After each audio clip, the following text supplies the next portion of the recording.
Merci d'être là. Je me présente, Marie-André Lamontagne. C'est moi qui aurai le plaisir d'animer non pas un entretien bien sûr, mais je dirais plutôt conversation. Donc au départ, ce soir, je vais dire un mot du sujet, qui est un sujet, on est réunis pour discuter d'un sujet aussi inépuisable que fécond en littérature, plus généralement, mais aussi en art, on pourrait dire, dans le domaine des arts. Mais aujourd'hui, on va s'en tenir à la littérature, et plus précisément au roman, c'est-à-dire à la narration, à la prose de narration. Ce sujet, c'est celui de la mère, ce qu'elle est, ce qu'elle n'est pas, ce qu'elle n'est pas assez, ce qu'elle est trop. En tout cas, tous les cas de figure sont envisageables s'agissant de la mère, on dirait. Un livre paru récemment chez le MEAC éditeur est notre point d'ancrage auquel tout naturellement sont venus se greffer 3 autres romans ou livres parus il y a peu, dont la mère est également le sujet. Il n'y a pas de hasard, comme vous le savez. Donc au départ, ce qui a donné l'idée de cette rencontre, il y a le dernier roman de Lise Gauvin, je le montre, Et toi, comment vas-tu? Point d'interrogation, paru chez le MEAC éditeur. C'est une question, Et toi, comment vas-tu? C'est une réplique, c'est la mère tout entière. On y reviendra. Et avec nous sur ce sujet, 3 romans frémissants de vie, même si la mort dans chacun d'entre eux étant son nombre, et dans les 4 en fait, étant son nombre porté. Donc de Louise Dupré, l'album multicolore, paru chez Héliotrope. De Catherine Mavrikakis, L'absente de tout bouquet, également chez Héliotrope. Et de Rodney Saint-Éloi, qui, vous l'avez compris, nous rejoindra dans peu de temps, parce qu'il est en ce moment occupé dans une autre librairie, avec une rencontre sur un autre livre, Ainsi va la vie littéraire. Donc de Rodney Saint-Éloi, Quand il fait triste, Bertha chante, et Bertha, c'est sa mère, c'est sa maman. Donc 4 romans, 4 mères, 3 filles et un fils, et le titre de la rencontre, Fils, fille et filiation, figure de la mère dans le roman. Non, il ne s'agit pas d'un colloque, mais d'une conversation dans les 2 points. Habituellement, ça ne trompe pas, c'est le titre d'un colloque, mais c'est très bien. Mais d'une conversation entre écrivains sur un sujet qui nous concerne tous, évidemment, la mère. Donc, Lise Gauvin, je commencerai par vous. Je précise pour ne pas alourdir l'entrée en matière que je vais présenter à mesure les gens que j'ai, les invités de ce soir que j'introduirai avec leurs livres. Mais donc, je commence par Lise Gauvin. Je précise donc d'abord, je vais les présenter brièvement parce que tous sont réputés. Tous sont connus, vous les avez lus, donc, mais tout de même, il est bon de rappeler 2 ou 3 choses. Donc, Lise Gauvin, vous avez publié une 20aine d'ouvrages, essais, nouvelles, entretiens. Vous êtes professeur émérite à l'Université de Montréal. Vous êtes critique littéraire. Ce livre, Et toi, comment vas-tu? Reprend une question que la mère, dans le roman, qui vit ses derniers instants, continue de poser à sa fille, la narratrice, et cela jusqu'à la fin. C'est assez émouvant. Et ça montre l'altruisme aussi, évidemment, de la mère. Ce livre est aussi construit autour d'une filiation, fille, mère, grand-mère et même ancêtre, venus de Nouvelle-France, avec le contingent des filles du roi. Donc, première question, Lise Gauvin, c'est la mort annoncée de la mère qui fait surgir cette filiation dans votre esprit d'auteur, la mort qui rend plus manifeste cette filiation? Oui, je suppose que c'est ça. En fait, l'idée m'est venue justement lorsque enfin, c'est réel, j'ai passé 5 jours à veiller ma mère agonisante qui n'avait pas de conscience, qui était dans un coma. Et donc, il fallait que des gens me tiennent compagnie, des personnes me tiennent compagnie, et j'ai pensé aux femmes d'abord à mon histoire, enfin une histoire qui ressemblait à la mienne, et aussi à des femmes qui l'avaient précédée, donc des générations. Donc, c'est un voyage à travers le temps, les générations, et puis j'ai eu besoin d'avoir cette compagnie des femmes que la narratrice dit de s'aligner, mais en fait, c'est pas, évidemment, c'est pas un récit, là, c'est pas un reportage, c'est un peu, C'est de la littérature, c'est de la littérature et c'est un peu inventé aussi, mais donc c'est un roman, mais c'est ça, cette idée-là m'est venue à cause de cette parole. Il fallait que je fasse quelque chose aussi avec cette parole, qui est la dernière parole que j'ai entendue de ma mère. Ouais, cette phrase. Et toi, comment vas-tu? C'était au téléphone. Et moi, je l'avais veillée pendant, elle était hospitalisée, et je l'avais veillée pendant qu'elle, enfin, j'étais avec elle, elle avait toute sa conscience, puis à un moment donné, elle a décidé de cesser les médicaments. Moi, je suis revenue à Montréal, mais je ne savais pas. Je suis revenue à Montréal parce qu'elle allait relativement bien. Et je lui ai parlé au téléphone, et c'est mon dernier téléphone avec elle. Et ça s'est terminé sur cette parole-là. Et il fallait que je fasse quelque chose avec cette parole-là. Parce que j'ai trouvé ça incroyable. Ouais. Mais alors, ma question, c'est la conscience de cette filiation. Elle s'est imposée à vous dans cette circonstance particulière qui est la disparition de la mère, ou elle était là auparavant? Vous étiez consciente de vous inscrire dans une lignée, on peut dire? Oui. Non, cette conscience-là, je l'ai toujours eue.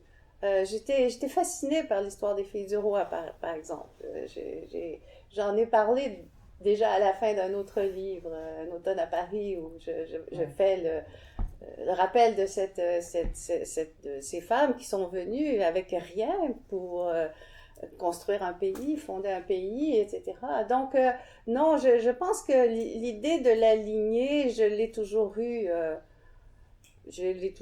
plus ou moins parce que j'ai toujours eu le plus grand respect pour les gens les femmes qui m'ont précédé, parce que je connais les temps héroïques qu'elles ont vécus, le temps héroïque des femmes au Québec et ailleurs. Et donc, je pense que j'avais toujours cette idée-là, mais elle est devenue beaucoup plus présente et urgente. Et j'ai eu comme vraiment... Ça m'a pris quelques temps avant d'écrire tout ça, mais j'ai eu cette idée-là assez tôt pour faire entendre la voix des destins de femmes différents les uns des autres, comment elles vivaient c'est un peu pédagogique aussi en même temps, parce qu'on montre comment on a évolué, fort heureusement, du point de vue des femmes et de la liberté et des possibilités qui s'offrent aux femmes, qui sont très différentes selon les époques. On va y revenir. Mais c'était en même temps un hommage à ces femmes-là aussi. Et peut-être que, j'allais dire, je m'interrogeais sur la portée profonde de la disparition de la mère pour les filles que nous sommes. Est-ce que ça se traduit par une solitude plus grande de la fille, ou la conscience de la lignée fait en sorte que cette solitude est peuplée? Oui, je crois qu'il y a toujours une grande solitude, et comme le disait Louise dans une de ses... Voilà, c'est la famille qui arrive.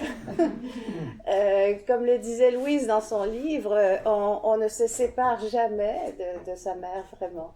Je pense que c'est une solitude habitée. Et tu as une très belle page là-dessus.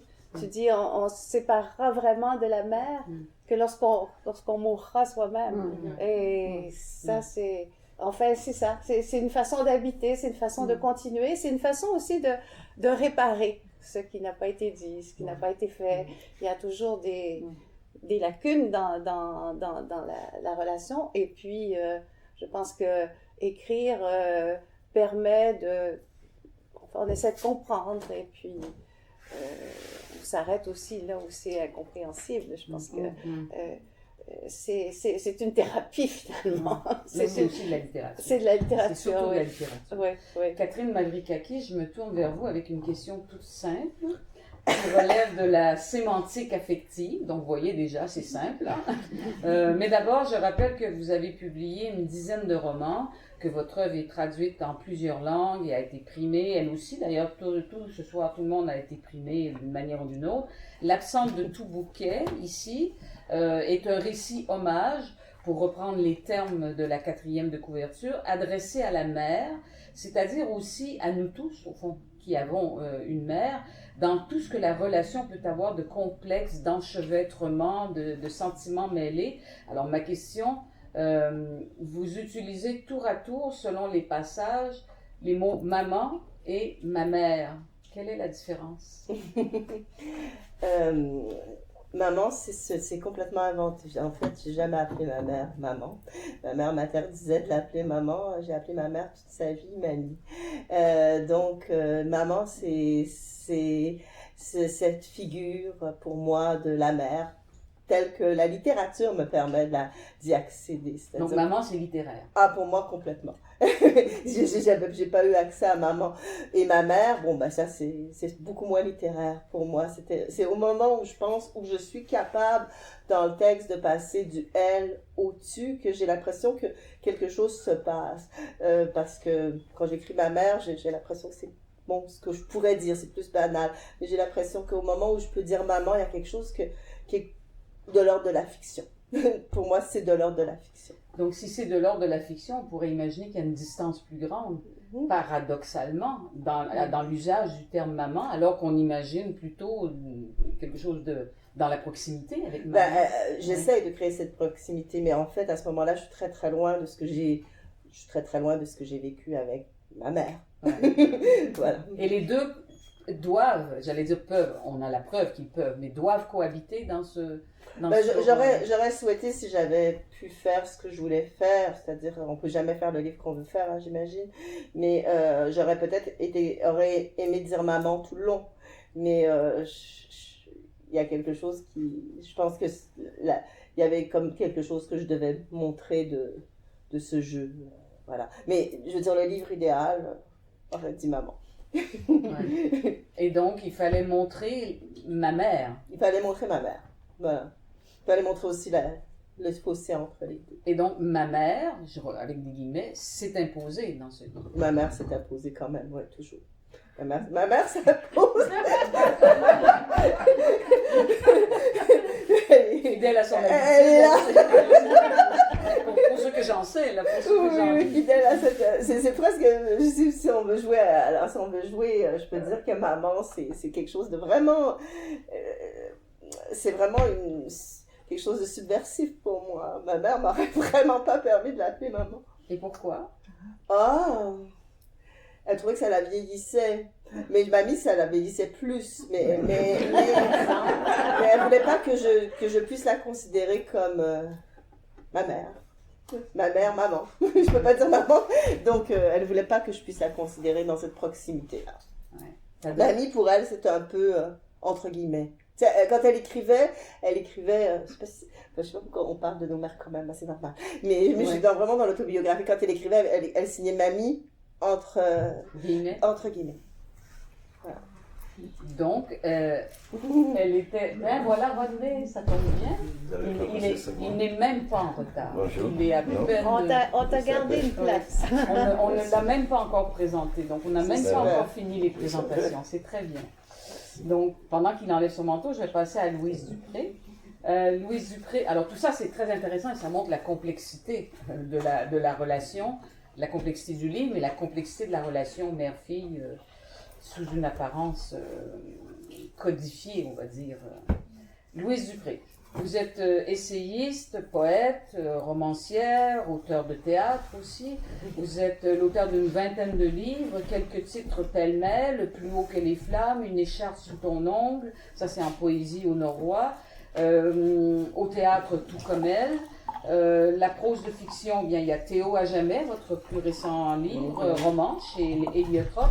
Et avant celui-ci, un récit qui va nous occuper ce soir, donc l'album multicolore chez Héliotrope encore. Donc un récit, une évocation de votre mère que sa mort fait apparaître sur le papier.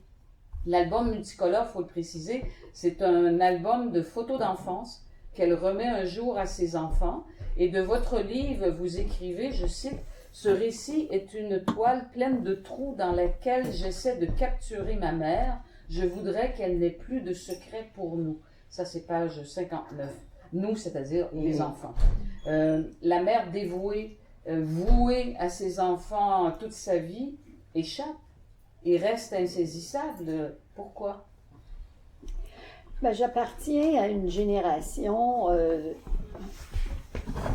dont les mères ne parlaient pas beaucoup. Je dis ça, mais peut-être que pour vous aussi, les mères étaient des femmes qui avaient, en tout cas avec moi, ma mère avait l'attitude de la femme qui voulait nous éduquer et nous amener dans le droit chemin. En tout cas, quand on était petit. Donc, ce qu'on savait, c'était l'histoire officielle.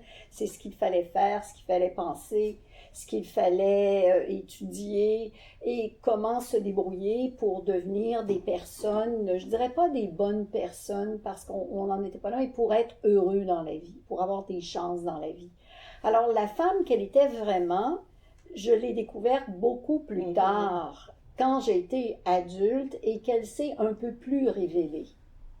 Et donc, il y a eu beaucoup de secrets, beaucoup de silence. Par exemple, j'ai su que mon grand-père était communiste quand j'ai été adulte, parce que, évidemment, si à l'école on avait su ça, on aurait été totalement ostracisé. C'était en plein mécartisme. Alors, beaucoup de choses comme ça qu'on n'a pas su, mais qu'elle disait par moments, par petites bribes. Et puis, adulte, j'ai commencé davantage à poser de questions et à avoir des réponses. Alors, ma mère était une femme complexe, comme tout le monde, là. Nous aussi, on est des personnes complexes, heureusement, mais parfois contradictoires. Et pour un enfant, c'est très difficile de savoir ce qu'on attend de nous quand il y a des messages opposés. Et donc, il fallait essayer de décoder ces messages-là et vivre avec ces messages-là. Et j'ai voulu faire la lumière, savoir dans ce livre-là qui était vraiment cette femme-là que j'avais appelée maman. Qui elle était. Et c'est son évocation, son portrait en fait que vous faites. Oui, oui, c'est son portrait. Mais je me suis demandé quelle est vous relisant même, quelle est la part inéluctable, insaisissable, énigmatique même, de l'amour maternel et de la relation filiale. Oh là là!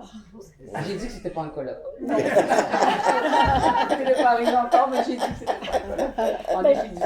J'ai relu les 4 livres et je me dis qu'il y a quelque chose de viscéral dans la relation à la mère, en tout cas dans les 4 livres.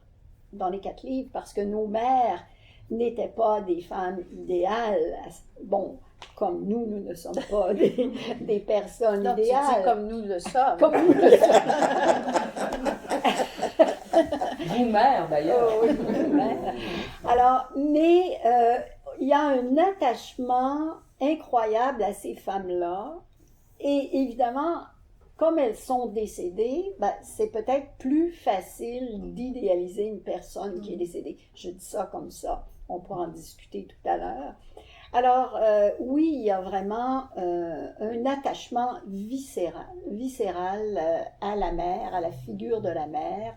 Et c'est ce caractère viscéral qui résiste, au fond, à l'intelligence de la situation. Exactement. Et qui résiste parfois au bon sens aussi, et qui nous fait nous sentir coupables. Je voyais ça dans le livre de Catherine. Moi aussi, j'ai beaucoup de culpabilité. Encore aujourd'hui, avec ma mère, ça revient par bouffées. Oh mon Dieu, que j'ai pas été gentille la fois que j'ai fait ça, j'ai fait ça. Bon. Alors, puis ça fait plus de 10 ans qu'elle est décédée. Alors, ça ne se raisonne pas. Il y a quelque chose là qui échappe à toute analyse et à toute tentative de raisonnement. Ouais. Ça ne se raisonne pas, au mieux ça s'écrit quand Ça on est s'écrit. écrivain. Oui, oui, Ouais. ça s'écrit. Bon. Heureusement. Très bien. Alors, on va aller vers Rodney Saint-Éloi qui nous a rejoint. Merci d'être là, Rodney. Merci. Rodney publie ces jours-ci un très beau et juste livre à 4 mains avec Yara El-Gadban, Les racistes n'ont jamais vu la mer, parce que j'ai dit que je présentais brièvement chacun au moment où je l'introduisais, chacun et chacune.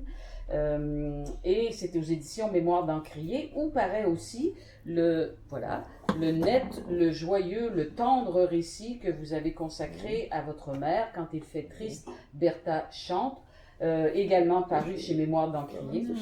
Et quand il fait triste, Bertha chante. C'est Oui. Québec-Amérique, là. C'est Québec. Ah, Québec-Amérique, pardon. Ouais. Pardon, elle là, oui, c'est vrai, Québec-Amérique.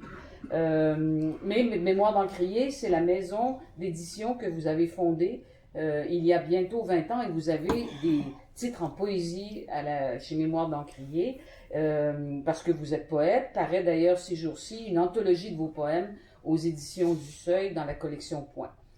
Chez vous aussi, c'est la mort de la mère qui provoque l'écriture de ce livre, qui rend hommage à la mère tout en étant, je dirais, un récit d'apprentissage et faisant l'inventaire d'un héritage. Vous écrivez, je cite, « Pour la première fois, j'ai l'impression face à toi d'être un adulte », page 80. Ma première question, un fils, on dirait bien, et peut-être tous les fils, vous nous direz, reste toute sa vie le fils de sa mère? De quelle nature est ce lien fils-mère? Mais c'est un lien très très ambigu en ce qui me concerne, parce que au départ, je n'avais pas en fait, cette image-là, je ne savais pas. Je me sentais écrasé par une image absolue qu'on appelle une mère. C'était le fils, toujours le fils. Et c'était une trop grande beauté, une trop grande bonté qui m'anéantissait moi et qui voulait que je sois le plus beau, que je sois parfait et que je connais même ce qu'elle ne connaît pas, que je lise. Elle était contente quand je lis, si je parle français, elle était encore heureuse. Si j'essaie de parler japonais, là, mon fils, c'est quelqu'un. Est-ce que vous voyez? Donc, et là, donc, cette forme c'est-à-dire, elle a tellement projeté de beauté, de grandeur et d'âme en moi, qu'elle m'a trop donné. Et pour m'avoir trop donné, ça m'a... donné. Oui, une mère donne toujours trop. Parce que, oui. Aimer trop, Et je comprends, elle est donner pauvre. trop. Et elle est pauvre. Mais c'est les pauvres qui donnent, pas les riches. Hein. C'est ce qu'on m'a appris. Donc, les riches sont riches parce qu'ils ne donnent pas, naturellement. Et parce qu'elle veut tout pour moi. Elle veut le ciel, les étoiles, les nuages. Elle veut tout. Les contes. Vous voyez, parce qu'en fait, c'est comme si elle a tout mis en moi. Donc, elle a tout mis. L'avenir, en fait, tout ce qu'elle n'a pas eu, tous les manquements, et que c'est moi. Et c'est devenu difficile. Donc, c'est devenu difficile. Elle a fait de moi un parfait mégalomane. Est-ce que vous voyez? Donc, tous les matins, on dit, enfin, tu es tellement beau, mon fils. Pas possible. Vous voyez? Donc, je lui ai cru. J'ai pas le choix. Donc, Mais vous parlez au passé. Oui, mais encore. Non, c'est pas une petite modestie là que je suis avec. J'essaie d'être modeste. Ouais, mais effectivement. Mais ça m'a aidé beaucoup. Par exemple, quand j'arrive, je vis des moments plus difficiles. Je dis, mais non, Bertha ne s'est pas trompée. Est-ce que vous voyez, par exemple, quand je fais face au racisme, quand je fais face à d'autres choses, à quelqu'un qui veut me dire que je ne suis pas le rêve de Bertha. C'est comme si je sens que je suis un projet, je suis dans un rêve. Est-ce que vous voyez? Et c'est cette identité-là que j'aime. Et en même temps qui m'aplatit, qui fait de moi un être complètement, en fait, dépendant d'un autre. Mais c'est par le regard du Tida que je viens au monde et que je me renais, que je me reproduis.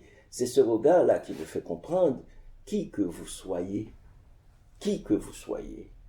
et que vous n'êtes ni grand, ni plus petit qu'un autre. Et ça, c'est Bertha qui m'a donné ça. Et c'est beaucoup. C'est beaucoup comme C'est cadeau. énorme. Oui. C'est énorme. Malgré son regard magnifiant, elle vous a transmis cette vérité qui fait que nul n'est plus grand ni plus petit qu'un autre. Oui.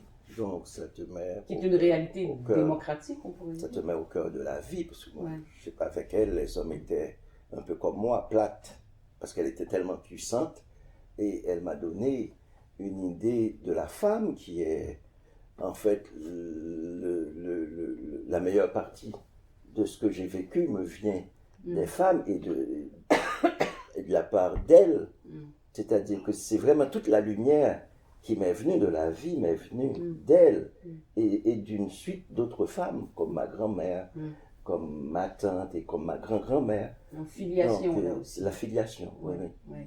Bon, ben voilà, alors on a fait un petit tour de table, on va dire. Je précise que c'est une conversation, donc vous n'hésiterez pas à intervenir, à vous relancer, à couper la parole, il n'y a pas de problème. J'aimerais qu'on parle un peu grammaire au départ. Parce que, sauf l'album multicolore, vos livres à tous les quatre sont de longs passages écrits, vos livres à tous les trois sont de longs passages écrits au vocatif, c'est-à-dire c'est le tu. Vous vous adressez à votre mère, Lise Gauvin. C'est vrai, il y a des chapitres consacrés à Réjeanne la mère, tandis que les autres chapitres utilisent la troisième et la première personne. C'est pas systématique tout au long. Pourquoi écrire à sa mère après sa mort? Pourquoi pourquoi se tu? En fait, je lui dis pas tu, moi, à ma mère. Ben vous, ou tu, ou C'est non, je m'excuse. mais si, J'ai joué avec la grammaire, j'ai joué, Oui. je crois avoir joué avec les pronoms. Il y a le jeu des scènes d'hôpital. Oui. Il y a 5 jours Oui. de scènes d'hôpital, entrecoupées d'évocations d'autres femmes. Et les autres femmes sont la première Viviane, qui est ma contemporaine, on peut dire, et à qui je dis toujours vous. Ensuite, il y a la mère dont je ne parle qu'à la troisième personne, au elle. Et c'est à la grand-mère que je dis tu. oui. Et ensuite, la fille du roi, je la présente au elle. Et après, elle se met à écrire. Je tenais à ce qu'elle Elle tienne écrit un à la journal. première Et personne. elle retrouve la première personne, qui est la première personne de la narratrice au début. Alors moi, j'ai joué avec les pronoms. Je me suis amusée à jouer avec les pronoms. Parce que je crois que le vous, la personne la plus proche qui est ma contemporaine, disons, je lui dis vous, ma mère, je dis elle, je lui dis jamais tu. Ouais. Et c'est pour marquer aussi une distance. Ouais, non, mais c'est pour ça que je parle Et du vocatif. le tu, c'est réservé à la grand-mère. Oui, et c'est pour ça que je parle du vocatif, parce que si on prend le chapitre ici, Viviane, c'est le jour de vos 20 ans, vous êtes dans un salon Vous. qui vous emmène. C'est le vous. Oui, c'est le vous, mais c'est aussi, on s'adresse à... Oui, d'accord. c'est Oui, le d'accord. vocatif. là, Je on m'adresse s'adresse- à cette personne. Oui, Oui, c'est d'accord. ça, exactement. d'accord. Oui, Donc, t'as raison. moi, j'étais sensible à ça. Chez Catherine Mavrikakis, on alterne la première et la deuxième personne. Donc, je me dis, pourquoi cette interpellation, pourquoi ce mode pour adresser ce sujet et s'adresser à la personne en question? Moi, c'était vraiment mon désir de parler à ma mère. D'ailleurs, c'est Rodney qui m'a dit un jour, parce que j'allais pas bien, il m'a dit comme ça, il a senti que j'allais pas bien, il m'a dit parle à ta mère. Donc, Ouais, bon, alors c'est de sa faute. Mais je pense qu'il y avait donc cette volonté de s'approcher de quelque chose, d'essayer de s'approcher d'un lieu où j'avais. Mais je réfléchissais pendant que vous parliez du vocatif, c'est quand même fort commun de parler aux morts. C'est-à-dire, pour les faire exister, c'est pas souvent qu'ils parlent. Bon, chez Shakespeare, peut-être, mais dans Hamlet, mais en général, cette invocation, elle est quand même assez importante. Il y a quand même une volonté de faire advenir par le tu. Donc je pense que c'est aussi parce que c'est ma mère, mais c'est aussi parce qu'elle est morte, et c'est une volonté de garder aussi, je crois, quelque chose de vivant, je veux le dire comme ça. J'essaye de penser, là. Ouais, c'est ça. On est dans un colloque après tout. Oui, c'est ça. Mais Catherine, tu lui dis tu et vous, Oui, il y a alternativement. les deux. À ma mère, Oui. je m'en suis pas aperçue. Ah oui? Puis il y a la première personne aussi qui existe dans le livre. Donc, il y a vraiment, je pense, toujours un jeu des pronoms, pardon, sauf dans l'album multicolore où là, c'est un portrait en fait, c'est une évocation. Donc là, c'est plus, j'allais dire aisément, il n'y a rien d'aisé, mais c'est plus naturellement la troisième personne tout au long. Quand mon petit-fils a vu son arrière-grand-mère dans la tombe, parce qu'on l'a fait embaumer pour les petits-enfants qui ne l'avaient pas vu, mon petit-fils a dit « Grand-maman est très morte ». Et j'ai l'impression, vous écoutant, que moi, je n'ai jamais pensé parler à ma mère après sa mort. Là, je me rends compte ce soir que c'est peut-être très spécial, parce que justement, j'ai l'impression Qu'elle est très morte. qu'elle est très morte. Il y a quelque chose, quand je l'ai vue étendue dans le lit, par une nuit glaciale de décembre, et j'ai eu l'impression qu'il y a eu une sorte de coupure. Et je ne sais pas si je serais capable de lui parler, de lui dire tu. Alors voilà, c'est simplement cette question-là, mais qui est toute une question, et je vais continuer à y réfléchir. Si je peux me permettre, moi, Oui. je peux dire tu à ma mère parce qu'elle est très morte. Tu vois ce que je veux dire? Je veux juste dire le lien. C'est-à-dire, je comprends très très bien, mais je te dis, moi, j'aurais pas pu lui dire tu, je la tutoyais, mais on s'est jamais parlé. On s'est jamais parlé. Ouais. Donc c'est à ce moment-là que je lui parle. Et tu vois, et c'est parce qu'elle est très morte, et c'est super parce qu'elle dit le petit garçon. Ah oui, c'est Et moi, j'ai toujours dit tu à ma mère, et dans le livre, elle est elle. Je lui parle pas. Ouais. Mais là, c'est pas le tutoiement, vous avez compris, hein, c'est l'adresse. Oui, oui, bien sûr, L'adresse, bien sûr, bien sûr. l'adresse. Oui. René Saint-Éloi, les morts parlent-ils? Oui,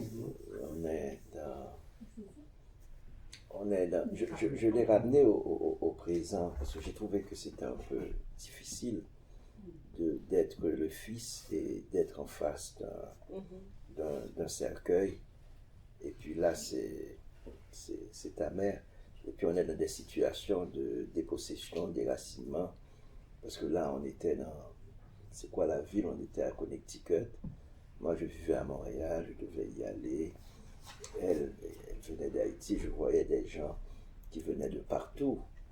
Donc, et des gens qui prenaient l'avion pour venir. Et pour venir, en fait, voir un cadavre. Donc, pour dire les choses comme elles sont. Donc, et puis des gens qui venaient de New York, de Boston, de partout. Et puis, moi, j'étais comme là, assis, comme le fils aîné. Et en face de moi, il y avait un cercueil. Donc, ça allait durer peut-être 90 minutes. Et c'est comme si, dans ma tête, pour échapper à cette douleur, je me suis dit, mais parlons-nous. Et comme Catherine le dit si bien, c'est que j'ai eu l'impression qu'on ne s'est jamais parlé. Parce que ma mère était enfouraillée dans ces choses. Elle devait travailler pour nourrir 4 enfants. Elle était seule. Et puis, elle était une femme magnanime. On ne sait pas comment elle fait. En Haïti, on dit découvrir Saint-Paul, recouvrir Saint-Pierre. Pour nous, la vie, ça roulait. Mais on ne sait pas par quel tour de passe-passe, quelle est la magie. Donc, mais pour la condition pour arriver là, c'était de n'avoir pas le temps de parler à ses enfants. Et c'est pourquoi je vous dis que je me sentais complètement écrasé. Et c'était ma seule chance de devenir un adulte, de pouvoir lui parler. Et comme elle était là, et puis il a surgi en moi quelque chose, peut-être ce besoin de parole, pour comprendre aussi la mort. parce que la mort a toujours été quelque chose d'étranger, mais là, je ne peux pas y échapper. Donc j'ai en face de moi ma mère qui est décédée, donc je dois assumer.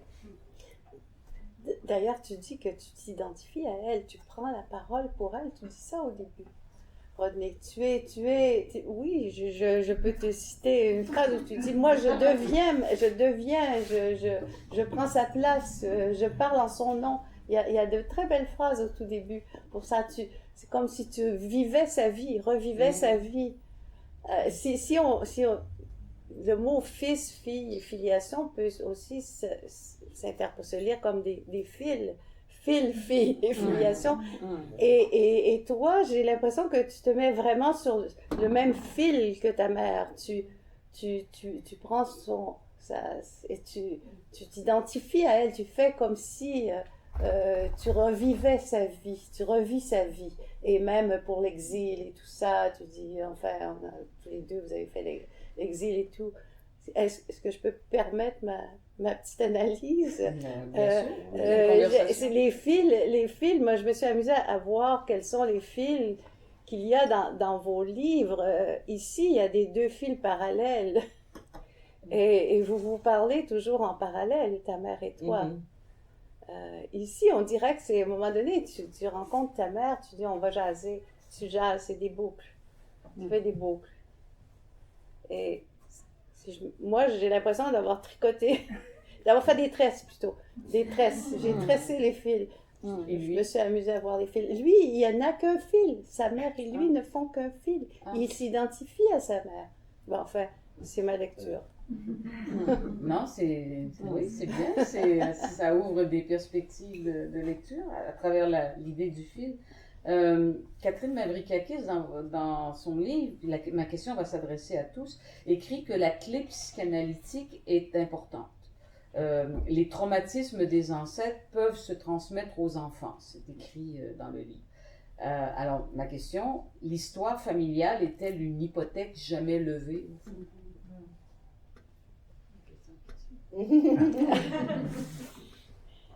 Ça serait peut-être intéressant que tu commences, Lily, parce que... Non, ce n'est pas un colloque, ce n'est pas une séance de psy.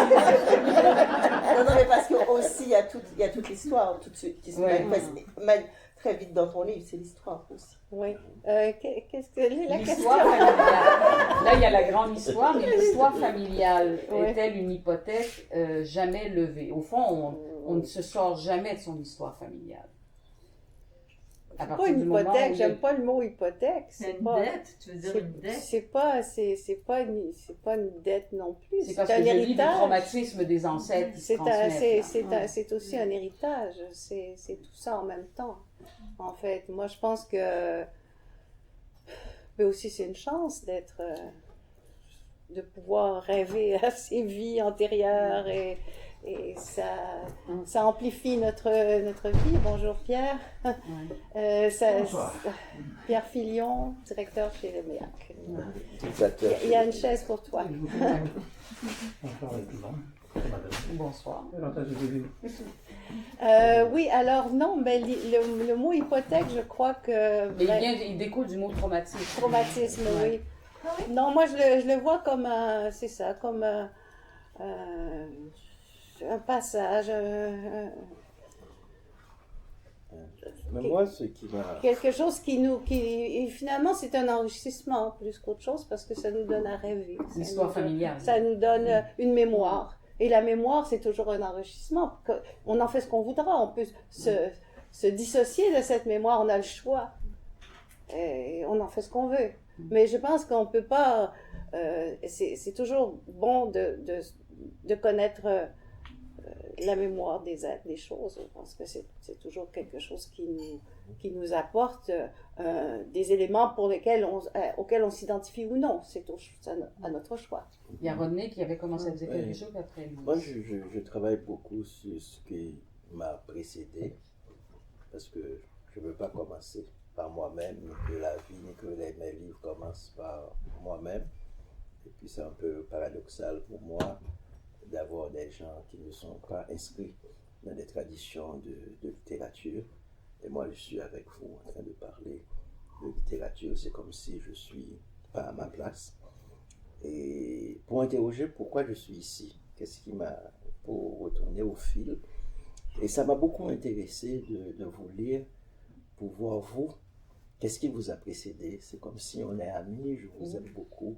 Je profite pour vous faire une déclaration d'amour. C'est moi, c'est à moi, oui, tu dis vous? oui, oui. Non, non, à tout le monde. À tout le monde, ah oui, Et, tu peux me regarder. Lise Gauvin me parle toujours de glissant. C'est comme si elle s'efface sur l'image de glissant qu'elle porte, etc. Dans ses livres, elle parle toujours, en fait, comme enseignante, etc. Et là, j'ai cru découvrir vraiment, c'est comme si vous m'avez offert votre livre et on était dans un espace d'intimité, comme aussi pour Louise Dupré, quand j'ai lu cet album. C'est effectivement comme si on était dans un album de famille, quand on entre dans une chambre, on découvre quelque chose. Et pour Mavrikakis, c'est comme une espèce de star pour moi. Je dis, ah bon, Mavrikakis, elle a peut-être quelques vices, on va aller voir dans cette absente-là. Vous voyez, donc, c'est pas des choses. Et c'est intéressant que comment les mères, comment ce qui nous a précédés nous ramènent à l'humilité de nous-mêmes.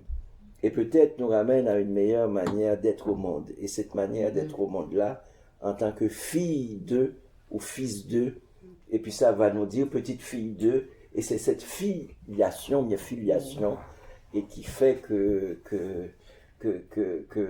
j'aime beaucoup, parce qu'il y a des choses que je découvre dans vos livres que j'aurais pas pu découvrir autrement si c'était pas ce livre-là.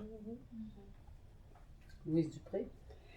Ben, pour continuer un peu dans ce sens-là, je dirais aussi que il y a désir, parce que hypothèque, oui, le passé nous hypothèque. On vient tous les quatre de personnes qui étaient modestes, hein, il y a 2 générations. Et ça se sent, ça se voit, et je pense que ça se voit encore par moments dans certaines circonstances.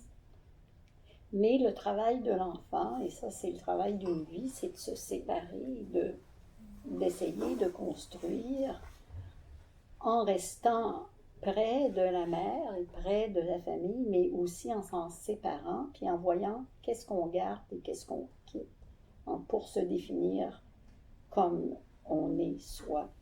Et ça, c'est le travail d'une vie, et la littérature nous aide à faire ça. Et lire d'autres livres de personnes qu'on aime et qu'on admire nous aide aussi dans notre réflexion. Pas seulement l'écriture, mais la lecture aussi. Et je trouve qu'effectivement, on ne peut pas seulement être hypothéqué. On se sort de l'hypothèque quand on écrit un livre. Et c'est, en tout cas, moi, c'est ce que je voulais faire d'une certaine façon. Mieux comprendre d'où je viens et qui je suis. Et devenir une autre aussi, par le fait même. Ou parachever. Parachever, si c'est possible. Soi-même. Oui. Grandir, devenir, René disait devenir un adulte, devenir une adulte aussi. C'est aussi pour qu'on continue une conversation, parce que toi, tu dis dans ton livre, à un moment donné, il y a des choses qui n'ont pas été dites. Il faut aller les chercher. Il faut aller les chercher, et peut-être jamais trop tard pour aller les chercher. Je pense qu'il s'agit de jusqu'à un certain point, dévoiler un certain nombre de non-dits. C'est ce que nous permet l'écriture. Catherine, vous... Non, je trouve ça très intéressant ce que tu dis, Louise, sur la classe sociale, en fait. C'est-à-dire, moi c'est très difficile d'avoir écrit ce livre, puis d'avoir mis ce titre que ma mère n'aurait absolument pas compris. C'est-à-dire, il y a quand même une énorme culpabilité. Quand j'ai choisi un livre, j'ai fait un livre sur mon père, parce que moi, j'ai pas beaucoup d'imagination, c'est mes parents, puis c'est tout. Donc, j'ai pris la balade d'Ali Baba, puis là, j'étais très contente, parce que mon père, il aurait compris le titre, il aurait aimé le titre. C'était lui, moi, j'aimais pas ça, ce titre-là, je le dis toujours, je détestais ce titre-là, mais mon père, il l'aurait aimé. Là, pour ma mère, j'ai voulu choisir un autre titre que je trouvais un peu prétentieux, disons-le comme ça. C'est mal armé, Plus recherché. plus recherché. Bon, mais disons, mais aussi, c'est ma classe sociale, c'est mon côté parvenu littéraire, disons-le comme ça. Puis ça m'a vraiment, tu sais, je savais pas, je me sentais très mal.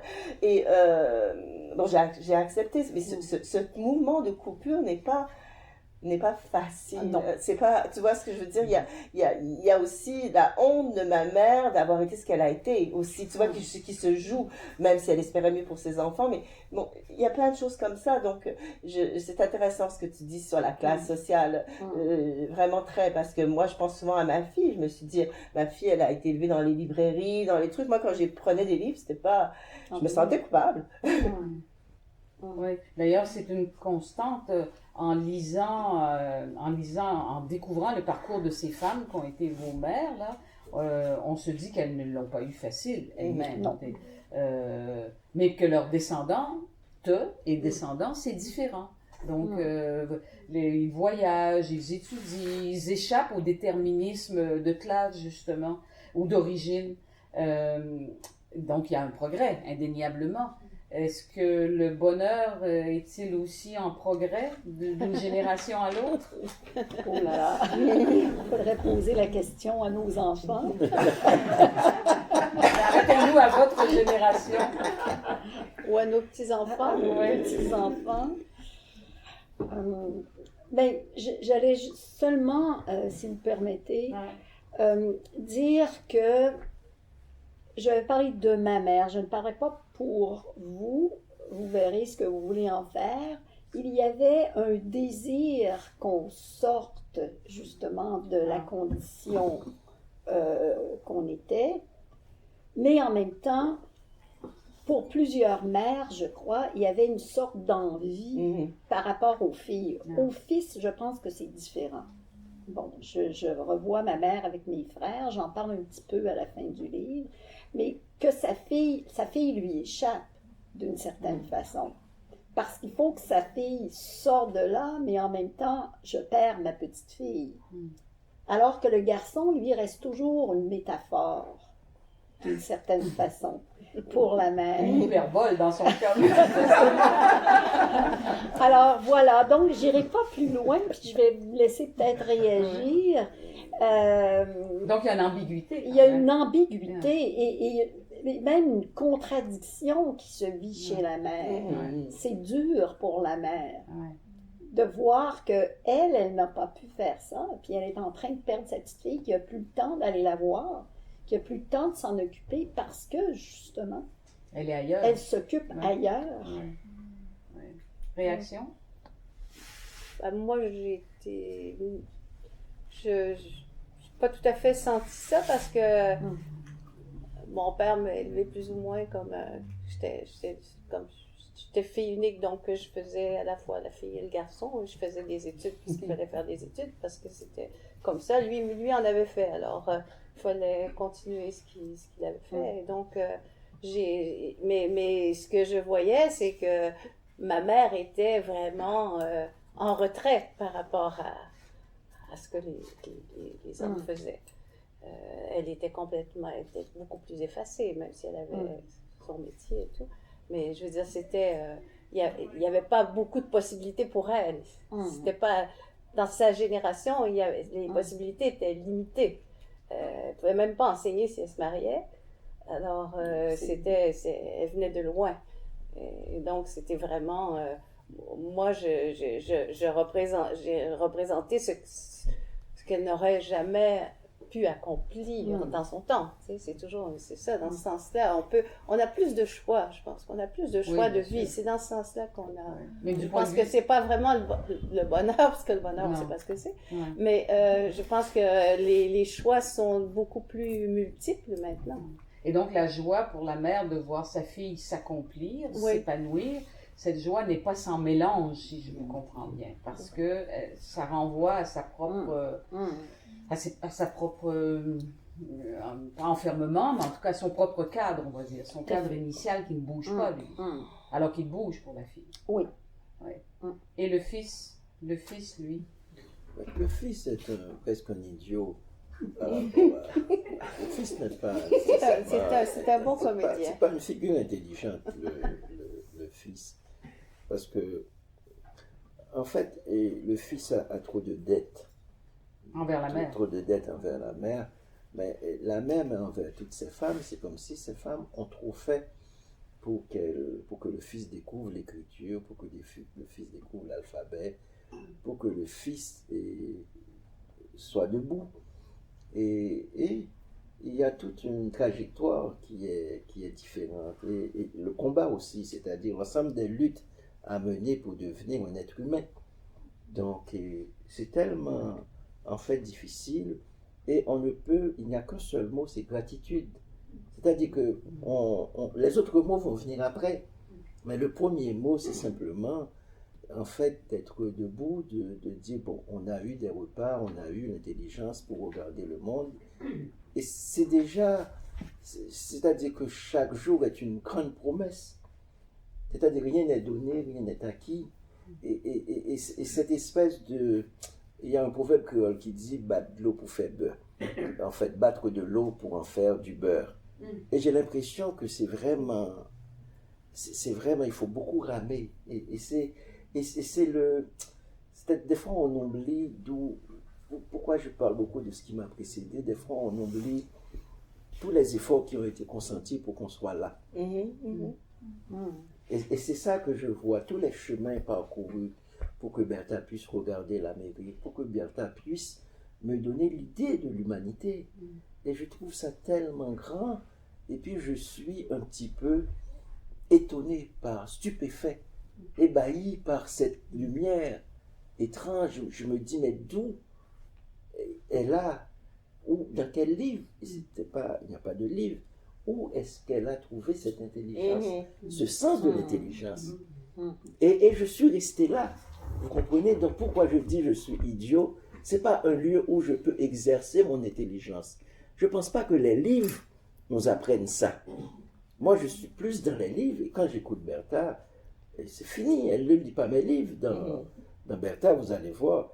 Et je pense qu'elle n'a pas besoin de les lire, elle est trop grande pour ça.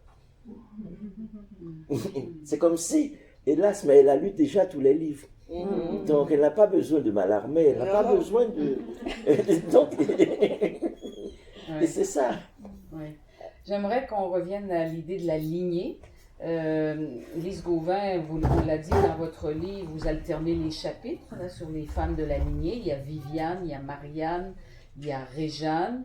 Viviane, est-ce que j'ai raison de penser que c'est un peu l'alter ego de la narratrice, qui écrit par ailleurs donc les derniers jours passés au chevet de sa mère mourante. Et il y a cette scène qui est rappelée à un moment donné. Réjeanne, la grand-mère, alitée et sur le point de mourir, reçoit la visite de sa petite fille, Viviane, qui est alors enceinte de 7 mois. Et elle lui demande si elle aura une fille, et citation, pour la continuer, donc pour me continuer. À quoi tient l'importance à l'époque, et peut-être encore maintenant, encore aujourd'hui, de s'inscrire dans une lignée me continuer? C'était pas par narcissisme, sûrement pas que parlait la grand-mère, mais par l'idée de la continuation. Oui, ben moi c'est quelque chose que je ressens beaucoup. Oui. Je suis contente d'avoir cette possibilité-là, de rêver à ma lignée qui existe, qui est même ici ce soir. Donc, je trouve que c'est une richesse de penser qu'on peut, qu'il y a des gens qui sont là, qui vont, je sais pas, qui vont continuer à vivre comme ils pourront, mais en fait, je crois que c'est... J'aime beaucoup l'idée de transmission. Peut-être qu'on leur transmet rien, mais on a au moins l'illusion de pouvoir peut-être transmettre quelque chose, et cette illusion-là nous aide à vivre. C'est dans ce sens-là que je trouve que c'est important. Moi, je le crois. Enfin, ça m'aide à vivre. Donc, une illusion de transmettre quelque chose, c'est le brouillard total. Non, c'est pas le brouillard total. Je veux dire, c'est une illusion. Non, mais c'est un heureux brouillard. Non, mais c'est le plaisir. Non, mais c'est aussi le plaisir. Non, mais le plaisir d'avoir des êtres vivants autour de soi. Enfin, c'est ça, c'est un plaisir physique d'abord. Et puis l'illusion vient après. Ça, de toute façon, on ne sait pas ce qui va se passer après. Mais je pense que c'est une richesse. C'est cette continuité-là, je crois que c'est... moi, je trouve que c'est important. Et dans ma vie, donc c'est important de penser à ce que les autres ont vécu avant moi aussi. Catherine Mavrikakis, la lignée, c'est important ou pas? J'ai pas été élevée dans une idée de la lignée, c'est-à-dire, comme disait ma mère, après moi, la fin du monde. Et je pense que ma mère ne voulait absolument pas que j'ai d'enfants. C'était quand je suis tombée enceinte à 40 ans, ça a été vraiment, je lui ai caché jusqu'à presque à la fin de ma grossesse. Elle ne voyait pas d'ailleurs, elle ne me regardait pas, donc ça allait. Et, mais je crois que ça l'est devenu. Je crois que je me suis transformée. Aimer la lignée, c'est quitter ma mère, mais ma mère n'avait pas cette idée de continuer. C'était, il y avait quelque chose en elle qui était... de l'ordre de la rupture. De la rupture et peut-être même de la mort. Ça sera fini là. En fait, ça sera entre nous. Ma mère elle aurait aimé que je sois... ça me fait beaucoup penser à Denise, des cris de Denise des Hôtels. C'est vraiment... elle aurait voulu que je vive pour elle et qu'elle vive pour moi et puis que ça s'arrête là, que ça soit... vous voyez, donc l'idée de la lignée est quelque chose qui m'est venu tard, comme la maternité m'est venue tard, et j'entends bien, et je trouve que c'est vrai, ce que dit Lise, c'est vrai, il y a un bonheur à être avec les gens ou avec les jeunes, etc. Je suis peut-être pas devenue professeure pour rien, parce que j'aime les jeunes, mais je dois dire que ça m'était pas du tout naturel. Oui. Mais c'est aussi la mentalité paysanne. Ouais. Ma grand-mère était une paysanne. Et donc, il fallait toujours des gens pour continuer. Je veux dire, c'est pas tout à fait Maria Chapelaine, mais quand même, je veux dire, on a quand même des antécédents ruraux très affirmés. Oui. C'est cette mentalité-là. C'est pour ça que ma grand-mère, oui, c'est ça. C'est important de voir la suite des choses. Et qui perdure même chez les pour la transfuges. suite du monde, Exactement. Et qui perdure même chez les transfuges de classe, comme vous l'êtes. Oui. Oui. Mais pour moi, ma mère, pour elle, la continuité, c'est important. Pour moi, disons que je la vois différemment. Pour moi, ce n'est pas nécessairement par la chair, ça peut être intellectuellement, affectivement, pour d'autres générations. Alors, non pas que je renie la maternité comme telle, mais il y a toutes sortes de maternités.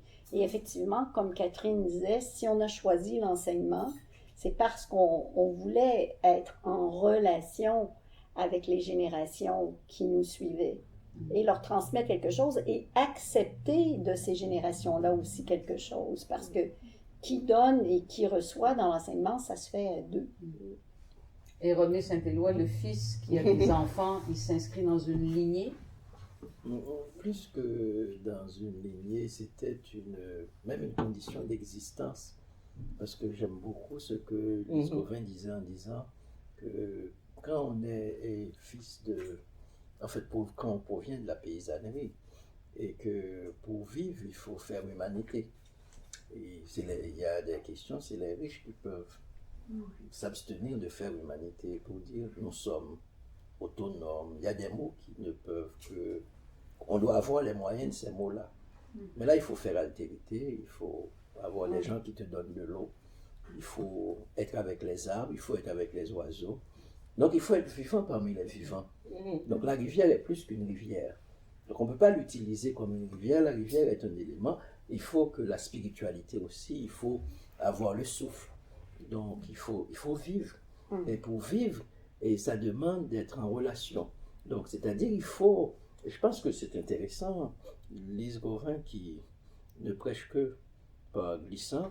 En fait, la poétique de la relation, la poétique de la relation, c'est-à-dire que quand on est dans le milieu paysan, les gens parlent avec les animaux, les gens parlent avec les arbres, les gens parlent avec les rivières. Donc, les éléments, c'est comme un élément parmi les autres éléments.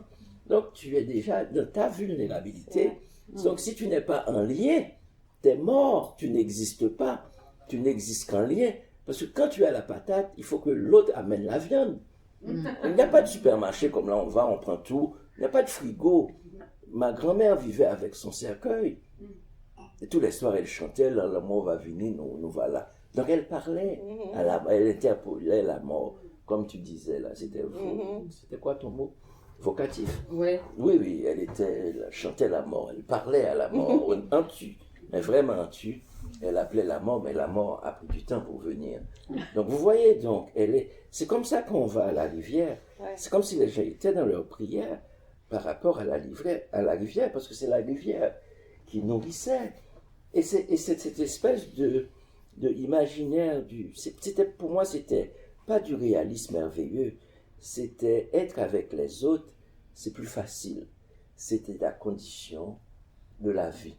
Vivre ensemble, c'était une donnée commune, c'était faire communauté, et ce qu'on perd, ben je pense que c'est des modèles de vie, je dirais vie paysanne, qui sont supérieurs à ce que nous sommes en train de vivre là aujourd'hui, parce qu'il n'y a pas de solitude là-dedans, on est ensemble. C'est un combat, la vie est un combat dans lequel nous sommes ensemble. Oui, mais la vie paysanne est dure matériellement. Mais la vie est dure pour les professeurs à l'université aussi. Donc, c'est-à-dire que c'est pas...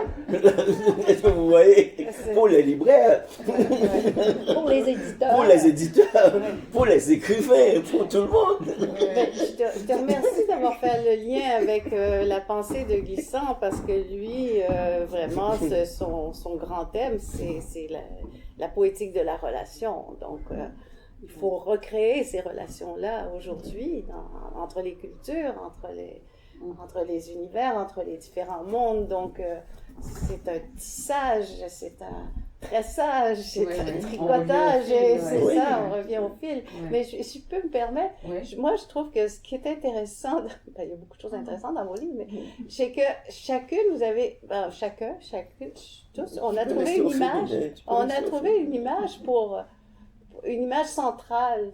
Là, c'est les bouquets. Toi, c'est l'album. Moi, c'est une parole. C'est une phrase. Et toi, c'est une chanson. Alors, c'est intéressant parce que c'est comme si nos mères sont devenues cette image. C'est à partir d'une image qu'on a pu retracer l'itinéraire. Tu sais, on les identifie. Ouais. Vous savez que l'heure tourne, hein, mine de rien. Là, on va aller peut-être vers le public, mais avant, j'ai une dernière question avant d'aller vers le public et vous préparez vos questions. Je suis sûre que les propos ont suscité des commentaires, au moins dans votre esprit. Je citerai Catherine Mavrikakis qui écrit, page 17, « Souvent, je classe les gens en catégories. Ceux qui ont trop aimé leur mère, 3 petits points, et les autres. » Alors, plus généralement, à vous quatre, je pose, qu'est-ce que ce trop? Qu'est-ce que ce trop? Où est la mesure dans ce domaine? Peut-être Catherine.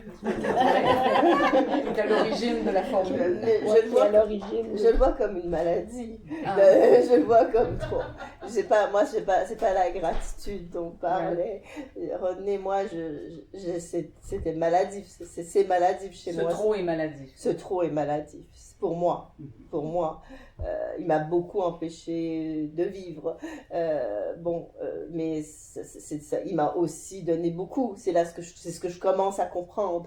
Mais ça m'a pris beaucoup de temps à comprendre. Que je sois être dans la gratitude, c'est pas évident pour moi. Mais c'est ça. Je voyais, il y a les gens simples, il y a les gens qui aiment trop leur mère. Oui, parce que c'est pas trop avoir été trop aimé de sa mère. Non. C'est trop aimer leur mère. Le mouvement est de soi vers la mère. Donc c'est soi qui... oui, tout à fait. Vous avez tout à fait raison. Alors, il y a la mesure ou pas? Il n'y a pas de... Moi, j'ai pas trop aimé ma mère parce que j'ai partagé mon amour de mère avec ma grand-mère. Oui. En fait, on le voit c'est un peu l'histoire que je raconte là. Donc, je partageais. C'était pas excessif. Non, la grand-mère était importante.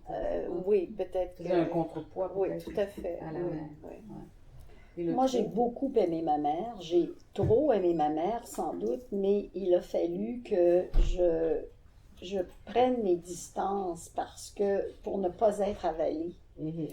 Parce qu'évidemment, il y a beaucoup de femmes de cette génération-là pour qui on était tout. Hein. Je veux dire, et c'est très dangereux quand on est tout pour une mère de périr si on l'aime trop. Et pour moi et pour plusieurs enfants de ma génération, ça a été de mettre cet amour-là à distance. Et c'est plus facile quand la mère est morte de pouvoir l'aimer trop, justement, parce que Ça devient un luxe qu'on peut se permettre. on peut se donner le luxe de l'aimer trop quand elle est décédée. Ouais. Ah ouais. La mesure. Non, il n'y a pas de mesure.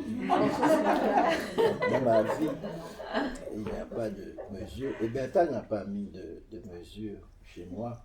Parce que c'est un enfant qui grandit sous la dictature.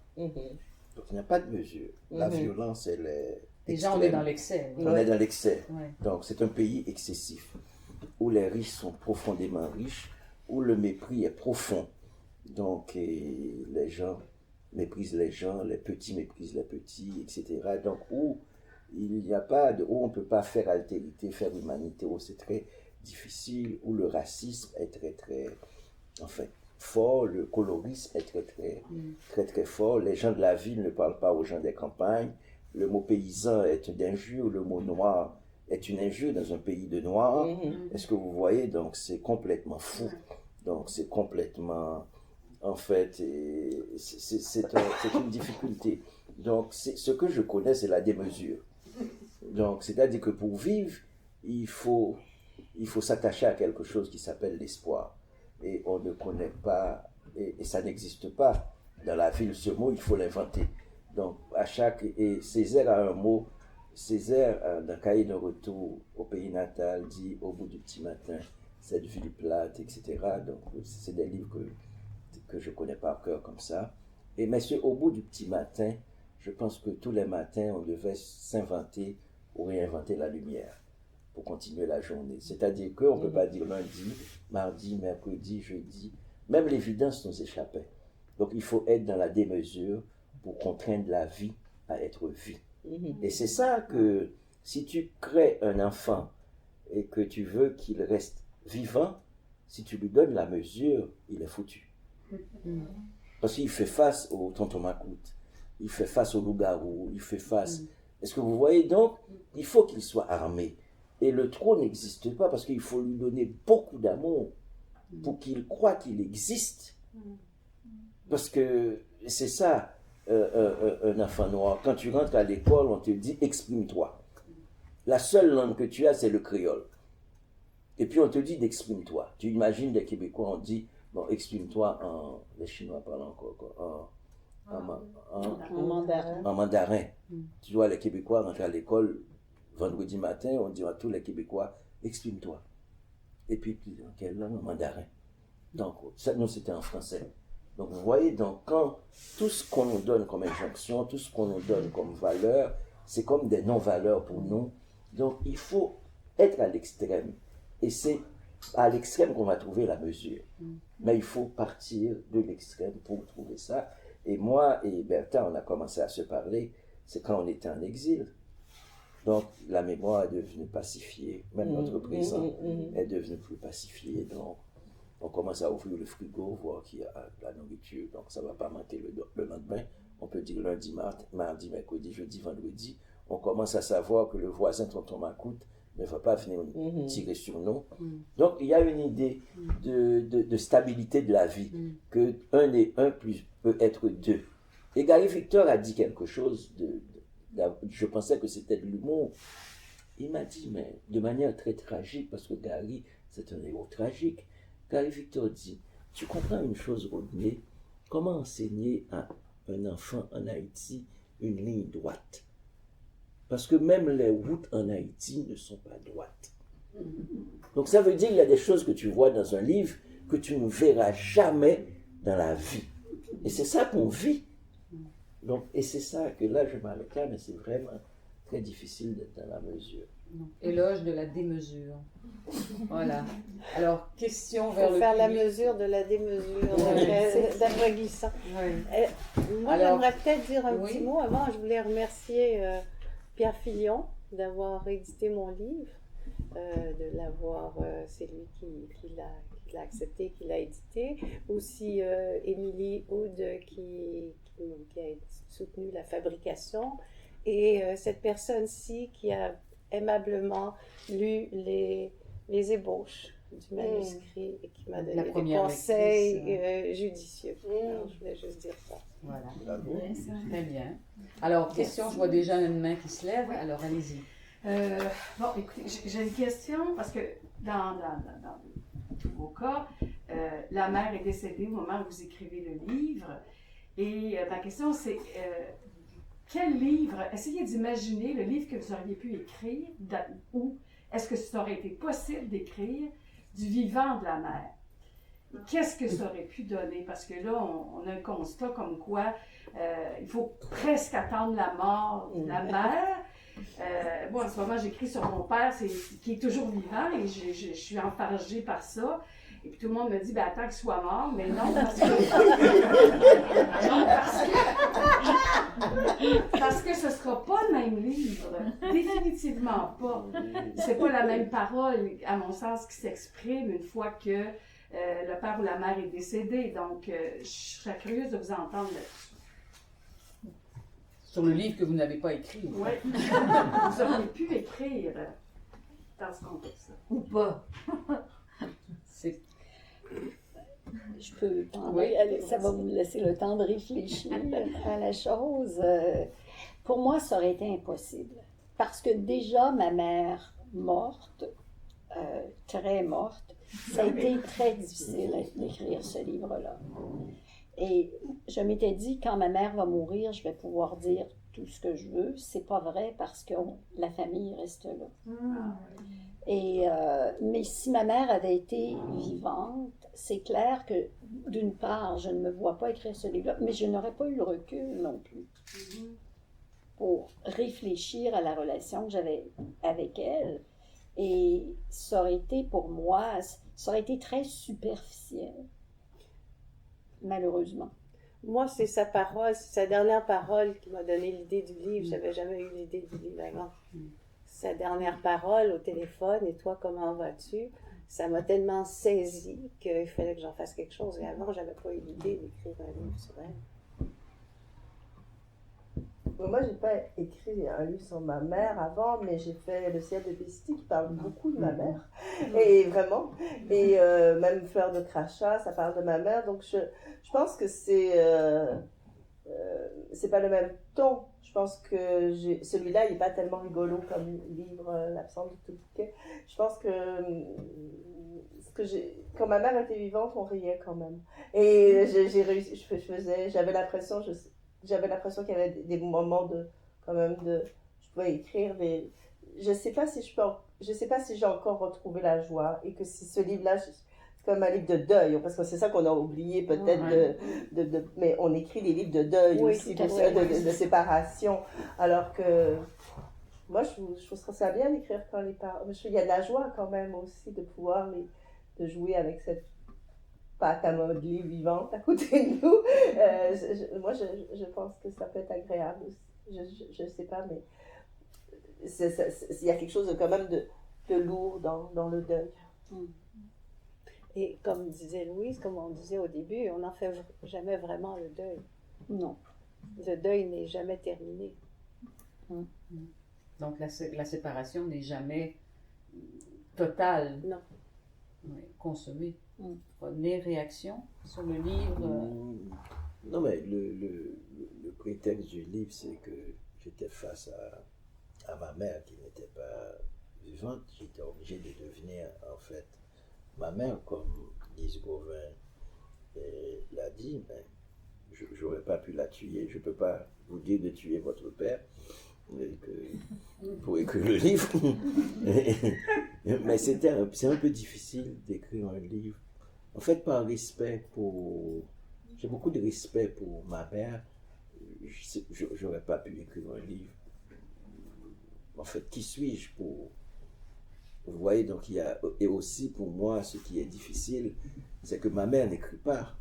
C'est-à-dire, pourquoi jouir de ce privilège-là qu'est l'écriture pour écrire sur quelqu'un de vivant comme ma mère? J'aurais passé à côté. J'aurais pas trouvé le désir. Je sais, il y a qui parlait de désir ici, c'est Louise Dupré qui parle toujours de désir. Donc, qui a parlé de désir, parce que écrire sans désir, ouais, elle est connue pour le désir. Écrire sans désir, c'est-à-dire qu'il y a quelque chose, et puis comme Catherine disait, c'est le deuil, donc le manque. Donc il y a en fait désir et manque. Et je pense qu'il me faut ça pour de grands désirs, la démesure. Mais si le père est là, on va dire, mais qu'est-ce qu'il va penser, qu'est-ce qu'il va dire, est-ce que je mens? Est-ce que la famille... Parce que moi, j'avais des problèmes dans le livre, c'est pas avec ma mère. C'est ceux qui sont autour. Parce que j'ai mon frère, et puis j'ai dit... Quelqu'un me dit, mais tu es méchant avec ton frère. Moi, je pense que j'étais... Dans la réalité, j'étais vrai, je voulais tout dire. Et c'est en écrivant, même dans la fiction, on se rend compte qu'on ne peut pas tout dire. Même Par dans la respect fiction. pour les autres. Oui, par respect. Même maquillé par la Même fiction. maquillé par la fiction, on se rend compte qu'il y a des limites parce que c'est un pouvoir. J'écris, lui, il n'écrit pas. Parce qu'il ne peut pas écrire un livre pour répondre à ce que j'écris. Donc moi, qu'est-ce que je peux faire de ce pouvoir-là? Et j'interroge mon propre privilège, etc. Ma mère est morte, c'est fini, mais il y a mon frère, il y a les autres, etc. Donc qu'est-ce que je fais quand je leur mets dans une histoire à moi? Ouais, ça veut dire que la littérature n'est pas souveraine. Parce qu'on sait qu'il y a des gens qui pratiquent soit l'autofiction et qui ont du mal avec leurs proches, évidemment, parce qu'ils disent tout, ou en tout cas, on peut penser qu'ils disent tout au nom de la littérature. Là, ce que vous dites, c'est que la littérature n'est pas souveraine. Vous retenez, parce que la vie est souveraine, et pas la littérature, si j'ai bien compris. Moi, c'est plutôt l'altérité. C'est des êtres humains qui ont une conscience, qui ont des sensibilités, qui ont... Tu vois, moi, je pense qu'aux différents hommes de Bertal et Marie, qui sont complètement insignifiants pour moi, mais même là, il faut préserver leur humanité. Parce que je ne peux pas les déshumaniser. C'est mon histoire par rapport à eux. Mais eux, s'ils racontaient cette histoire-là, c'est pas comme ça qu'ils l'auraient racontée. Est-ce que vous voyez? Donc, il ne faut pas que je sois dans un absolu. C'est ce que je veux dire. Je crois que la littérature, elle est souveraine. Mais même la souveraineté, c'est un mot québécois très fort. Et la souveraineté, tu vois, on est passé à côté un petit peu. Donc, est-ce qu'on ne passe pas à côté aussi de la souveraineté en disant trop fort ce mot? Est-ce que vous voyez? Est-ce que les gens qui sont souverains disent souveraineté? Est-ce qu'il n'y a pas d'autres mots pour... On peut être libre, mais est-ce qu'on ne peut pas aussi décider de ne pas ouvrir telle fenêtre? C'est notre choix aussi. Donc, j'ai peur de l'exhibitionniste, de dire sous prétexte qu'on est souverain, que la littérature est souveraine, et puis On peut tout dire. Tout dire. Et j'aime beaucoup quand, en fait, on a beaucoup parlé, et puis une fois, j'ai parlé à Louise Dupré, je lui posais une question, et puis comme grande dame, elle m'a dit, mais les grandes dames ont de grands secrets. J'aime beaucoup, dans la complexité de la vie, garder aussi quelques secrets, tu vois, ne pas tout déballer, parce que dans la vie, réellement, tout ne se déballe pas. Tout à fait. C'est très juste ce que tu dis sur la fratrie et la mère. Tu es fille unique, hein? Mais écrire sur sa mère, c'est toujours juste sur sa mère, c'est jamais la mère des frères et sœurs. Et c'est très juste, c'est bien. C'est intéressant. Questions, commentaires? Oui. Moi, je voulais juste dire que je vous remercie. Premièrement, c'est vraiment très, très beau ce qu'on entend ce soir de vous. C'est que le deuil, donc ce sont des livres de deuil en quelque sorte. Puis, je me demande si justement ce rapport-là à la vie de ces mères-là n'est pas réactualisé. C'est un peu comme si ça créait des réincarnations, tout à fait, mais sa propre réincarnation, pas la réincarnation de la mère, parce qu'elle est très morte, évidemment. Mais il y a quelque chose d'un vivant qui se situe là, qui vient justement réanimer l'auteur, celui qui écrit le livre. Et ça, je trouve ça vraiment magnifique. Je trouve que c'est une... puis c'est dans l'autofiction et la fiction, là. On s'entend qu'on n'a pas besoin de la vérité, en fait, qu'est-ce que c'est que cette vérité, d'ailleurs?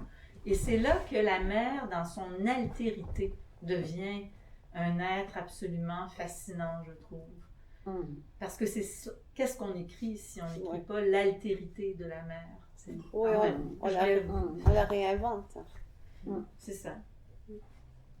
Alors, voilà, j'étais un petit commentaire. C'est un beau commentaire. Questions? Réactions? Oui, là-bas. Bonjour, c'est juste c'est plus des remarques. Déjà, je dirige la revue Lettres québécoise depuis septembre. Vous êtes en train de me convaincre qu'il faut vraiment faire un dossier sur la mère dans la littérature québécoise dirigé par Marie-André. Dans les prochaines années. Donc, vous me faites prendre conscience du fait que ça serait vraiment magnifique. Puis la deuxième chose, c'est une suggestion de lecture. En fait, ce que Rodney, tu parlais de la mère qui te donne trop. Puis c'est une suggestion de lecture. J'espère que la personne ne m'en voudra pas parce qu'elle est ici, l'auteur, mais l'autrice, où c'est elle qui est la mère qui réagit au fait, enfin son personnage qui est la mère qui réagit et qui survit au fait d'avoir trop donné. Donc elle s'appelle Danielle Simpson. Elle a écrit un livre magnifique qui s'appelle Clara sans majuscule, chez l'évêque éditeur, il y a peut-être un an, un peu moins. Bref, et donc il y a toute une réflexion sur elle, sa mère, le personnage, sa mère à elle, mais aussi le rôle de ces mères-là qui aiment trop, qui donnent trop, qui se prennent dans la tronche d'une certaine manière après. Toutes les questions que toi tu dis t'être posées par rapport à la tienne, je trouve ça super intéressant. Je vous entendais parler, je t'entendais parler, puis je pensais au livre de Daniel sans arrêt. Donc je voulais juste vous lancer une suggestion de lecture. Voilà. Merci Daniel. On va lire Daniel. Clara sans majuscule. Moi, quand j'ai écrit ça, je me suis inspirée de mes enfants et de leur crise d'adolescence, et ils sont vivants. Et ma fille a essayé de lire le livre, puis elle a lu 10 pages, puis elle m'a dit je vais remettre ça plus tard. Okay? Mon fils aîné, il n'a pas le temps parce qu'il est directeur photo, puis il va lire ça à un moment donné. Puis j'ai compris que. Mais ma fille m'a dit écris ce que tu veux, c'est ton livre. Puis j'ai dit tu sais, c'est de la fiction, c'est pas toi, c'est de la fiction. Mais néanmoins. Mais un truc sur la mère, comme Rodney la décrivait, mais d'un autre point de vue, je trouve, dans ton livre, que ce soit de la fiction, ça reste une figure importante que tu explores d'une manière particulière. Mais ça faisait drôle de vous entendre parce que vous parlez de votre mère, puis moi j'étais la mère qui parlait de mes enfants. Il y a un très beau texte qu'on peut ajouter, qui est celui de Francine Noël, il y a plusieurs années, qui s'appelle La femme de ma vie. Il était encore bouleversant comme s'il avait été écrit hier. Elle le reprend un peu dans L'usage de mes jours, son livre récent, mais d'un autre angle, mais c'est la même profondeur. C'est encore un livre qui est étonnant et touchant. Oui. Je pense que c'est beaucoup plus facile d'être un fils que d'être une fille. Parce que vous parliez de quelque chose qu'on ne contrôle pas, qui est irrationnel. Chez nous, on était 2 gars, 2 filles. On a eu des relations complètement différentes avec notre mère. Parce que mon frère et moi, on savait en partant, à l'âge de 2 ans, qu'on n'était pas comme ma mère. Alors que mes 2 sœurs, elles ont eu un grave problème toute leur vie à se démarquer de ma mère, alors que mon frère et moi, c'était réglé en partant. Et je regarde autour de moi, ça n'efface pas les problèmes garçons et pères, mais je pense que c'est beaucoup moins prégnant. Et que pour une fille, elle est comme sa mère. Elle est sa mère en partant. Moi, en partant, là, dès la tétée, je savais que je n'étais pas comme elle.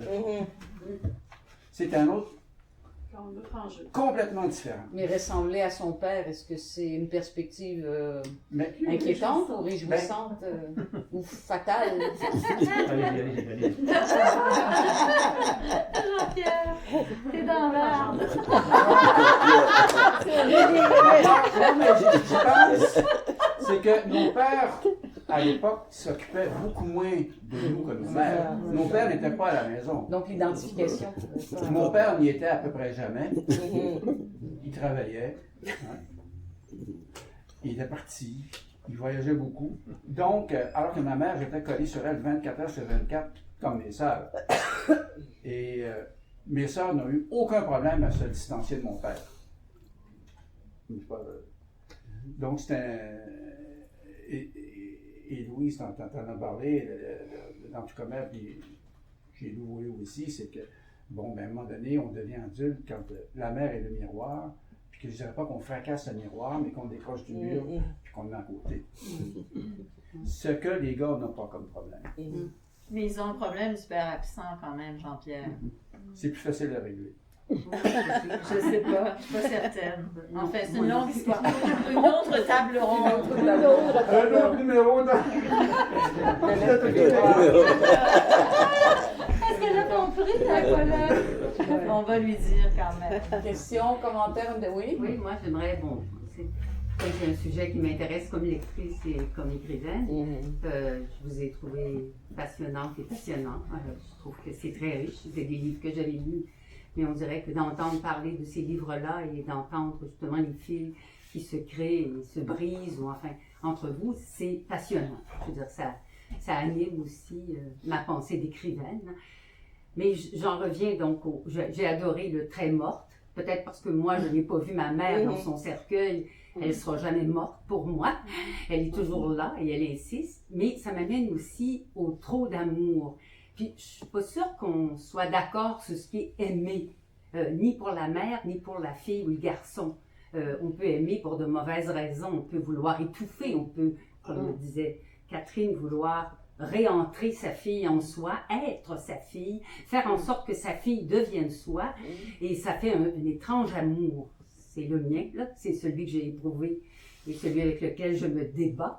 Mais je pense qu'il y a aussi des beaux amours, des belles amours, je ne sais pas comment on le dit, mais cette question-là, j'aimerais vous entendre sur l'amour quand vous dites « j'ai aimé » ou « ma mère m'a aimé » ou « j'aime ».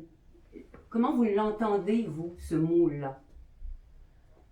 C'est quoi pour vous l'amour maternel tel que vous l'avez vécu ou vous le vivez ou... Est-ce que je peux répondre? Bon, ma mère nous a désirés. Elle voulait des enfants. On n'a jamais pensé qu'on était de trop. Donc, de ce côté-là, c'est extrêmement important. Tout de suite, on a été acceptés. Elle était contente. C'est une femme qui était heureuse d'avoir des enfants, qui nous a vraiment aimés. Et que c'est une femme joyeuse, qui racontait des contes. Ça passe par des toutes petites choses dans l'enfance. Et qui nous faisait des surprises. Et, bon, et en ce sens-là, c'est une femme que j'admire. J'admire énormément. Sauf qu'on l'a dit, elle n'est pas la seule. C'était des femmes aussi qui ont une vie dure et qui voulaient qu'on ait une meilleure vie qu'elle, au pluriel, donc qui étaient exigeantes pour nous. Il fallait marcher dans le droit chemin. Alors, ça, c'était aussi le prix à payer. Mais, d'où l'agressivité des filles, d'où parfois les petits moments de haine contre la mère. Mais, si je regarde, j'admire aujourd'hui beaucoup ce que cette femme-là a été. Et, dans le livre de René, dans le livre de Lise et dans le livre de Catherine, je retrouve cette admiration-là pour ce qu'elles nous ont donné.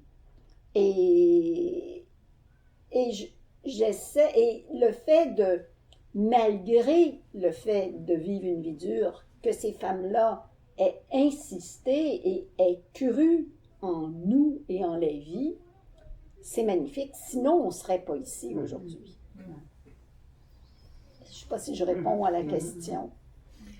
Alors, une dernière intervention, puis après, je vais on pourra poursuivre la conversation. Je vais rebondir sur quelque chose de douloureux. Et qu'en est-il de la honte? Je ne sais pas si vous avez ressenti de la honte à l'égard de soit la mère, soit le père, mais là on parle de la mère ici. Une forme de honte. Je ne sais pas si ça vous parle ou pas du tout. J'ai beaucoup parlé, je vais vous laisser parler. Dans le livre de Lise, je ne vois pas de honte. Non. Mais c'est une honte pour tenter de se séparer, de quitter, de vouloir être comme dans une altérité, donc de quitter cet espace de mer. Peut-être que vous n'avez pas ressenti ça. Je suis peut-être toute seule. C'est correct. J'écris là-dessus. J'écris.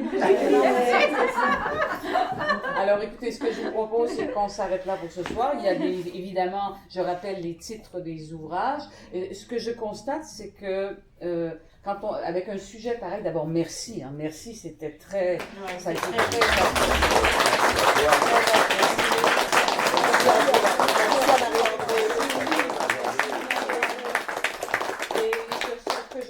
C'est que sur un tel sujet, on ne peut pas se céder aux généralités. Parce qu'on a vu chaque fois que, et y compris dans les questions du public, on était chaque fois précis. Et chaque fois, soit sa propre histoire, soit en tout cas concret. Concret, même dans la réflexion, même alors. Je crois que c'est révélateur, ça, de la force du sujet qu'est la mer. Donc, on va continuer les échanges, si vous voulez bien, par petits groupes, par petites grappes. Je vais rappeler les 4 titres. D'abord, celui qui est au départ de notre rencontre ce soir, Lise Gauvin. Et toi, comment vas-tu? Pour l'interrogation, phrase emblématique, phrase féconde, c'est paru chez Le Méac. L'absente de tout bouquet de Catherine Mavrikakis aux éditions Héliotrope. Quand il fait triste, Bertha chante de Rodney Saint-Éloi chez Québec Amérique. Et Louise Dupré, l'album multicolore aux éditions Héliotrope. Alors merci à vous tous, merci à la librairie de nous avoir accueillis. Et puis, vive les mères, vive les mères. Que vivent les mères, que vivent les mères. Et merci à Mathieu d'avoir capté. Oui, bien sûr. Oui, merci beaucoup. Alors, il y a du vin, la soirée continue. Bien, j'aime. Merci Marie-André. Merci beaucoup Marie-André. Ah ben oui, c'est complètement différent, c'est le frère, il faut en passer. Oui, ça fait 2 ans. On sait qu'on n'est pas en avis. On n'a pas avec ça, c'est exactement, t'as tout à fait raison. Tu m'as déçu en disant que nous ne sommes pas des fées.